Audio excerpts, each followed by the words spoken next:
Alinsangan, magpapatuloy pa rin ngayong araw sa halos buong bansa at pag-iral ng tagtuyot sa halos buong bahagi ng bansa, iiral ngayong araw. At mga pagtuloy pa rin ng mga kalat-kalat na pag-ulan lalo na sa silangang bahagi ng Eastern Mindanao at ilang portions ng Visayas ay maaaring forecast lamang at typically light to moderate. La Nina, mukhang mapapaaga yata. Alamin.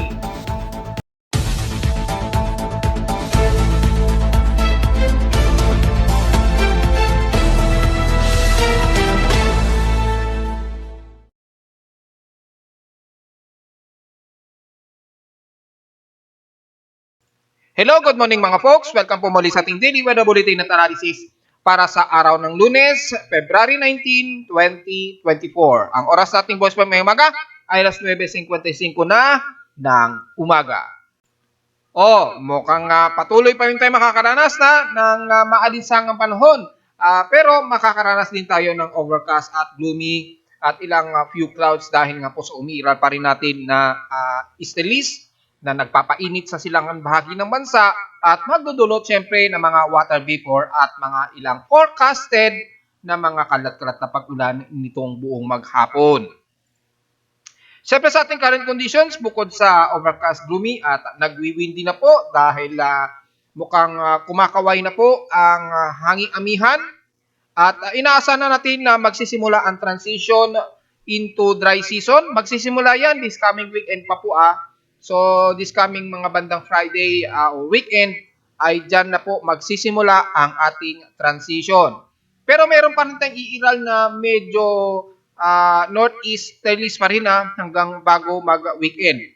Hanggang sa ito ay mag-transitionize. Hindi naman ibig sabihin pag nagta-transition, totally tag-araw na o tag-dry season na. Hindi pa po. Magsisimula pa lang ang transition yan this coming weekend at unti-unti pa lang dahan-dahan pa lamang itong magpapalitan ng klima. Ganun po yun. Hanggang sa makumpleto yan bago approximate mga vernal equinox. So after mga 7 days after ng vernal equinox. Mga na yon, mga March 20 o 21, 2024 na po yun. So yung hanggang sa second week ng March ay inaasahan ang continuous ng transition hanggang sa makumpleto ito bago mag-vernal equinox. Ganun po yung transition. Dahan-dahan lamang, hindi naman agad, palit agad ng klima. Dahan-dahan lang po yan. Kasi dahan-dahan naman gumagalaw yung ating mundo at yung sun, yung position ng sun. Hindi naman agad-agad yan. Ganun po yun pag sinabing transitioning ng ating climate. Sa lawas temperature na nitala na aking weather station, kaninang 5:21 AM, nakapagtala na kami ng lowest na 25 degrees Celsius. Almost ganito na yung pinaka-ordinary na lowest temperature namin kahit na tuwing tag-araw. Sa highest temperature naman, na naitala namin kahapon, nakapagtala kami ng maalinsangan na 33.8 degrees Celsius kahapon ito ng hapon at 2:55 PM. Ibig sabihin lamang ay mataas na po ang ating heat index kahapon. Umabot po ito ng 42.5 degrees Celsius kahapon po yan mga folks. Ibig sabihin, maaaring may tumaas na rin sa mga weather stations si Pag-asa. Well, mukhang wala. So, ibig sabihin, nangunguna sa amin sa Caloocan na may pinakamataas na init pandama kahapon. Samantala, sa ating P16 in past 24 hours, kung titingnan natin, nangunguna naman sa maalinsangan ang Subic Bay na nasa 35.3 degrees Celsius na alinsangan. Sa lowest temperature sa Baguio City, nasa 14.6 degrees Celsius, yung lowest sa kanila. So medyo maginaw-ginaw pa rin dyan despite na dito sa Metro Manila ay nagiging maalinsangan na. At sa Inola naman, ang nanguna ay ang Legazpi na nasa 8 mm lamang na light rain showers. At sa amin, until now, ay wala para kami nararanasang anumang pag-ulan since February 1, 2024 o since buong January, nitong halos February rather. So sa ating action humidity, medyo drier po tayo at 63% at bumababa ito ng 5% since last hour. Mataas pa rin ang ating atmospheric pressure, so may presensya pa rin at 1,016 hectopascals and steady ito since last hour. So sa ating space weather status, so far normal naman, wala tayong magiging komento dyan, maging sa ating volcanic thermal alert status, at nananatiling zero weather disturbance pa rin tayo hanggang sa kasulukuyan. So ibig sabihin sa ating high tide ay may 7 hours and 39 minutes pa to high tide, so magiging mababa po ang level ng ating karagatan dyan sa Pampang na Manila Bay. Kaya layo-layo po muna sa ating mga mangingisda, dyan muna kayo sa may bandang West Philippine Sea. At maging matatag na lamang po kayo dahil patuloy pa rin na nagbubuli ang Chinese government o Communist Party ng China sa ating mga mangingisda. Lalo na dyan sa atin sa nasa sakupan, dyan sa may bandang Baho de Masinloc. Sa ating almanak, sumikat ang haring araw kaninang 6:18 AM, matinas ang lulubog itong mamayang 6:01 PM. At ang ating waxing gibbous sa 74% illuminated at sisikat ito mamayang hapon na at 1:34 PM. At inasang lulubog ito kinabukasan na ng madaling araw at 3:05 AM. At sa ating local weather outlook, para ngayong araw ng Lunes hanggang Martes, magiging partly cloudy, maaraw po tayo maliwalas. At asahan ang maalinsangan at pagdasapit ng hapon, asahan ng magiging medyo gloomy at asahan ng mga ilang kalat-kalat na mga forecast na mga pag-ulan sa hapon. Ganon din bukas sa halos stationary na mangyayari bukas ng Martes na magiging katulad halos ngayong araw. Highest and lowest temperature expected, maglalaro sa 34 to 35 degrees Celsius and lowest temperature expected ay nasa 24 to 25 degrees Celsius. Diretso muna tayo sa ginagamit na ating satellite imagery at makikitang halos wala tayong significant na magiging ulat. Although mayroong diffuse shear line dito na nakikita tayo sa may bandang pagitan ng Surigao del Sur at bandang southeastern ng Borongan Eastern Samar. Yung manipis na to, maaaring yung parte ng malamig at mas mainit na temperatura dito sa may bandang Eastern Mindanao na medyo sumasalubong dito although may easterlies, pero medyo mas malamig pa ng katamtaman ang area na ito kumpara dito. So dahil nag-iiba ang temperatura nila, kaya nagkakaroon ng medyo diffuse shear line sa pagitan na ito ng Surigao del Sur area. So yung makapal na kaulapan na yan ay manipis lamang yan at magdudulot ng mga mas mauulap na himpaporin sa most areas ng Surigao del Sur at isla nito ng Siargao at dyan sa may bandang Siargao at Surigao Island.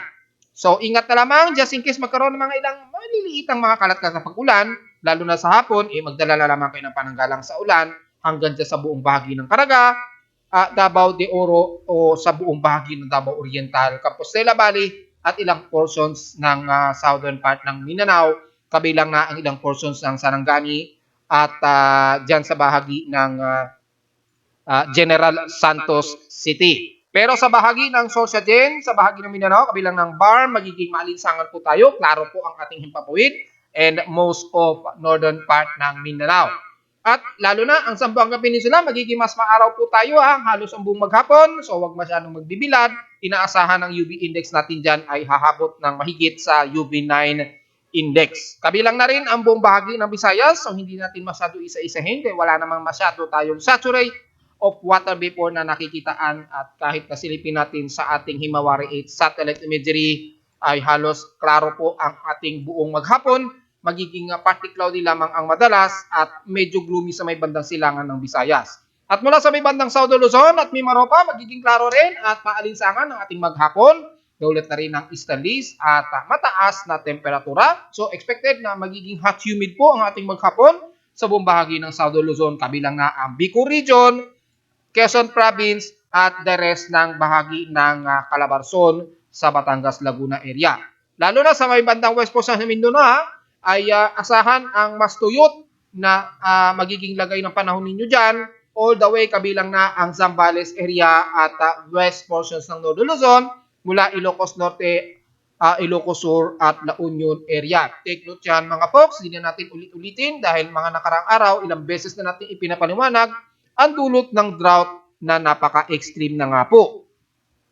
Sa the rest naman ng bahagi ng Calabarzon, papasok ng Metro Manila, magiging partly cloudy lamang tayo. Mas madalas po ang maaraw at fair weather at maalinsangan ang ating maghapon. Kabilang na ang buong Central Luzon, ang Northeastern Luzon ay magiging tuyot po at maalinsangan din at maaraw ang ating maghapon. So ingat na lamang po at huwag masyadong magbibilad. Mag-iinom po ng tubig dahil asahan natin ang mataas ang dehydration dahil nagiging tuyot din ang ating humidity na bumababa ng 69 to 60% ang ating outside humidity. So yun po ang magiging generalization natin sa ating maghapon. Yung manipis lamang na ito na diffuse shale line na ito na umiiral pa rin dito sa may bandang Surigao area, magdudulot ng mga ilang gloomy dyan sa bahagi nga po ng northeastern Mindanao. Yun lamang ang nakikitaan natin na magkakaroon ng mga ilang kalat-kalat na pag-ulan at asahan ang mga localized thunderstorms. So yung patuloy na pag-iral pa rin ng ating estelis at yung medyo mahina na hanging malamig galing sa may bandang northern part ng ating bansa, magpapatuloy yan hanggang February 24, 2024. So, despite na magkakaroon na ng unti-unting transition o panimula ng transition, makikita pa rin natin ang medyo mataas na 925 hectopascals wind speed and direction na medyo umiiral pa rin. Pero unti-unti ng pahina na yan ng pahina, lalo na pagpasok ng March. So, wala tayong magiging komento masyado dahil wala nga po asahan tayo na tropical cyclone monitoring. Kaya sa alon ay nanatiling mataas ang ating pag-alon naglalaro sa 1.25 meters ang taas. So bawal pa rin lumayag ang ating mga maliliit na mangingisda. Maliban na lamang sa may kaluran ng bansa na kalmado naman, ingat na lamang sa pagtaas ng gale force winds. Dahil medyo windy po tayo ngayon. Kaya ingat na lamang sa mga lalayag, lalo na dyan sa may bahagi ng West Philippine Sea. Dahil bukod sa problema sa bugso ng hangin, problema rin yung mga Chinese vessels na laging bumubuli sa ating mga maliliit na mangingisda. Sa ulat lindol, tulog po tayong lahat nito at nagkaroon ng mahina lang naman o katamtamang malakas na lindol na na-detect ng aking seismometer. Mga kaninang 2:22 AM dyan sa may bandang Dalupira Island, northwest ito according kay PBOX. Pero sa measurement ko ay nasa may bandang southwest naman ng Dalupiri Island. So, medyo yung portions ng aking epicenter banda rito.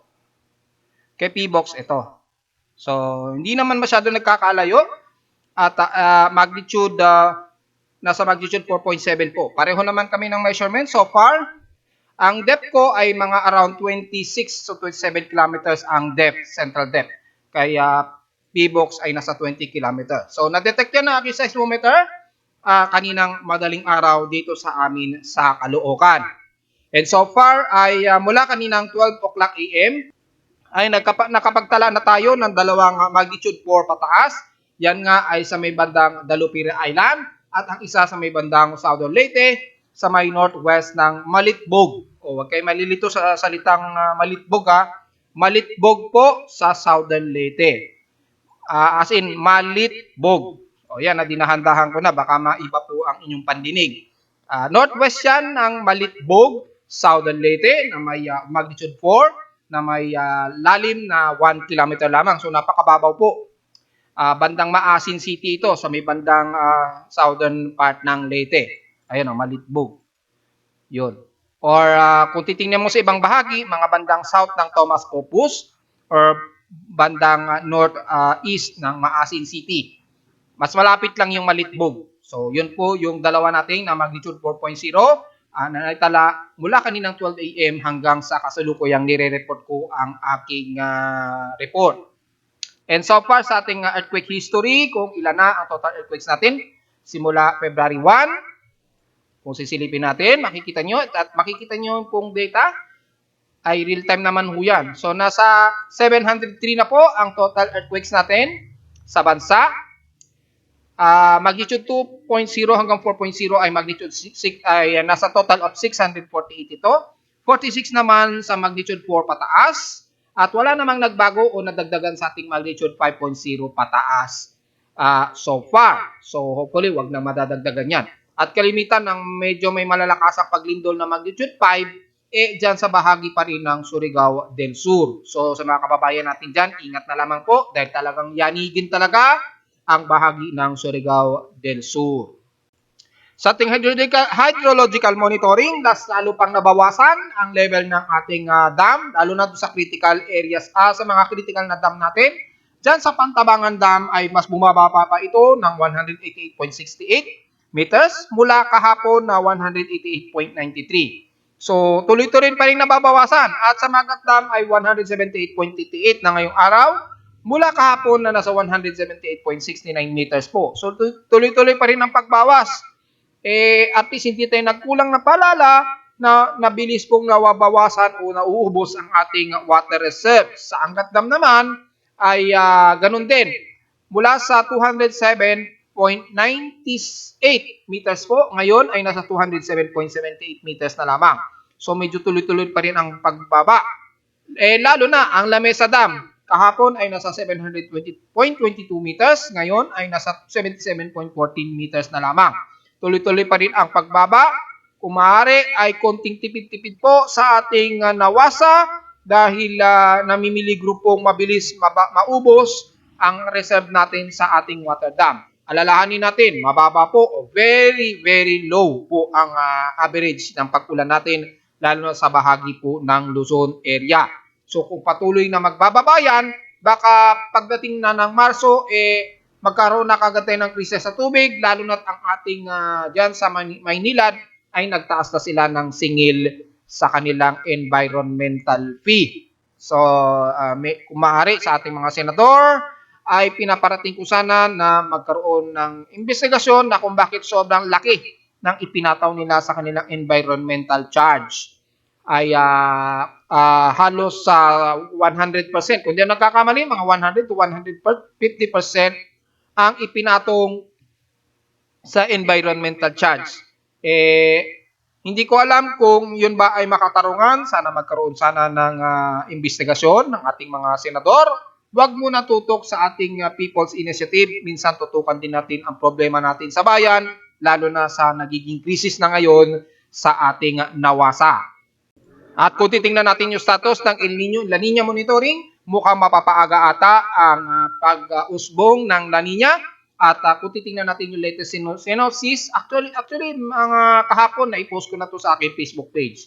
Ay re-report ko lang ngayon sa ating YouTube page na mula April to June ay mataas na at 79% na magkakaroon ng increasing La Nina developing. So probably by June to August ay nasa 55 chance na ito. Ibig sabihin lamang nito yung tsansa ng pagtaas ng pagbaba ng El Nino into neutrality ay alos 80% na po. Kung titingnan natin dito sa graph ng CPC ENSO ng NOAA ay makikita natin yung data na halos 80% na po ang tsansa na magkakaroon ng pagbaba agad ng El Nino at magbabagsak ito into neutral level. At ang pag-usbong nga ng La Nina ay magsisimula nga ay by May hanggang August na po yan. Tataas na yan mula sa 25 to 30% at mas tataas ito by babandang mga June, July, August na nasa 55% na nga po ang tsansa. So mukhang mapapaaga po ang pag-usbong ng La Nina. Kung mangyayari yan ay magkakaroon tayo ng bukod sa biglang malakas ang ulan, ay sasabayan naman ito ng above average rainfall na iiral. So, at least may idea na tayo kung sakali mangyari ang forecast na to. Sa ngayon ay poproblemahin muna natin yung iral na pagtagtuyot dahil umiiral pa rin ang ating El Nino na nananatiling mataas at 1.87 degrees Celsius ang huli nating naitala o na monitor na mataas na extreme El Nino. Unti-unti lamang bababayan mga by March, April, and May na. Diyan na siya unti-unting magde-descend. So habang nagde-descend yan, manatiling iiral pa rin ng mataas natin na El Nino bago magkaroon ng transitioning into neutral. So yun lamang ang ating magiging concern sa ngayon mga folks. At narito naman ating 3-day 20 weather forecast para sa araw ng Lunes, February 19, 2024.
ating daily weather bulletin at analysis para sa araw ng Lunes, February 19, 2024. Huwag pong kalilimutan na mag-like, share, subscribe po sa ating YouTube channel at visit lamang anytime sa ating website na www.pimoweather.com para sa magusto niyo pang malaman ang pinakaiba pang detalye na hindi natin nabanggit sa ating report ngayong umaga.